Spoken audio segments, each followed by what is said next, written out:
You've presented here a study about the impact of the internet. 4.3 billion it will be worth. How do you get to these numbers? We calculated the size of the internet economy by looking at three things. First of all, the amount of money that consumers are spending on the internet. That can be things through e-commerce, through retail, but also products that people are buying to get access to the internet, such as mobile phones and PCs. That's the consumption part of the internet economy. But there's also a second and third component. The second component is the investment being made by telecommunications companies, for example, or businesses in internet infrastructure. And then thirdly, the calculation takes into account the investments being made by governments in e-government services, for example. And those three numbers together lead to the internet economy number that you were talking about. Are there any surprising results of your study? I think one surprising thing is that the size of the internet economy in some of the most advanced markets in the world is already very substantial, 8 or 10% of GDP. And secondly, that the developing markets are really growing very quickly. We see that the developing markets will be growing at about 18% per year over the next 5 or 6 years, compared to about 8% for the developed markets. But even 8% in these days of austerity is a very strong number, and we like to say that the click economy is growing faster than the brick economy. Now, developing markets, are they developing in the same pace, or is there a difference, say, between Asia and Latin America, for example? I think there are some differences in that, first of all, between developed markets and developing markets. In the developing markets have big opportunities, for example, through the use of mobile phones to access the internet. And then differences between Asia and Latin America, for example, I would say that in Latin America, the size of the internet economy is still very underdeveloped, at a level of about 2 or 3% of GDP, whereas in Asia we're already talking in many cases about a number which is twice as big as that. But if you look at Latin America, it seems that only 10% of the small and mid-sized companies are connected to the digital world. So are they wasting business opportunities? There's certainly a very low level of penetration of small and medium-sized businesses in this part of the world, and I think there the opportunity is being wasted in that many of those companies don't have access to the internet because the internet penetration is generally quite low. But also there's a need to increase the recognition of the value of using the internet for their businesses. So I think here governments have a very big role to play in encouraging companies to go online. What is the situation, say, in Africa, Asia and Latin America? How would you describe the situation there regarding internet? I think the biggest problem in all of those regions is getting access to the internet for a large part of the population. That differs obviously from country to country, and Africa there is particularly poorly served. The mobile access to the internet can provide a lever there. Mobile phones are well established in all of those regions of the world. But I think also there needs to be a recognition by governments across all of those countries that the internet can be a strong element, a strong driver of growth, of social development, of employment. But that also requires then barriers to be broken down in terms of regulation, in terms of trade barriers, differences in tax regulation, for example, are all things which are potentially holding the internet back in many of the countries that you described. Where do you see most restrictions, in which countries?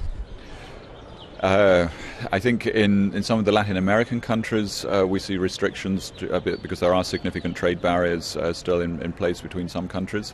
But also in Africa. I think in Africa, South Africa is relatively well developed when it comes to internet penetration. But once one moves to the rest of sub-Saharan Africa, I think the acknowledgement that the internet can play a big role in their country's development is not yet there. The use of internet doesn't necessarily mean anymore you need a computer. Is this correct? The internet is a global network of networks, and which device you use to access is becoming increasingly irrelevant. Many people in the developed world still obviously use a PC, but a smartphone, a mobile phone is an equally valid way of accessing the internet. And I think that will lead to new business models being established in many parts of the world where the PC is not a way of accessing the internet in the normal way. So the mobile platform is the best platform for emerging countries?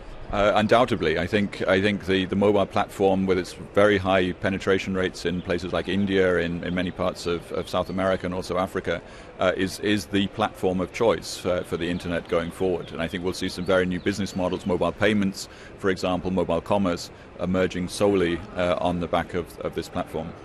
What about education? What opportunity does the internet give regarding education for these emerging countries?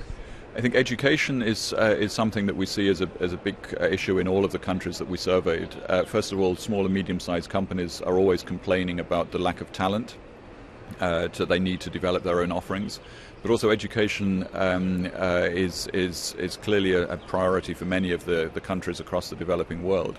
And what we see there is also some new business models emerging thanks to the internet. There are things like Khan Academy, which are more PC-based, but also we see in places like India educational offerings being made available on your mobile phone. So you can test your English language skills, for example, using apps on a mobile phone platform. I think these are all great examples of how the internet can help the education of the young people.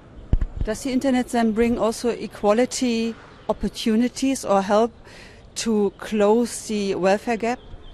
That's a very good question. I think the data there is a little hard to interpret. I think in some countries it's undoubtedly creating a level playing field, but in other countries, particularly in the developing world, we see that many parts of the population are being held back because they don't have access to cheap, affordable internet access.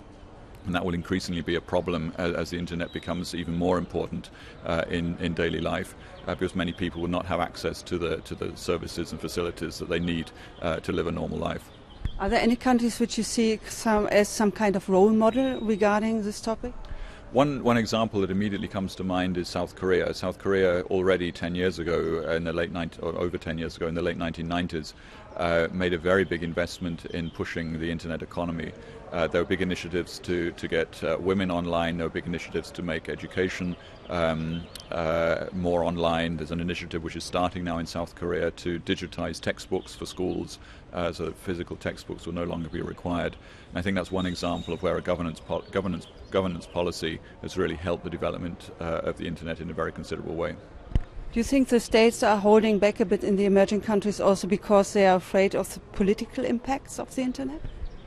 That could well be the case. Certainly we've seen over the past 12, 18 months or so that the use of social media has had a very big impact in the political sphere, and we certainly see that continuing.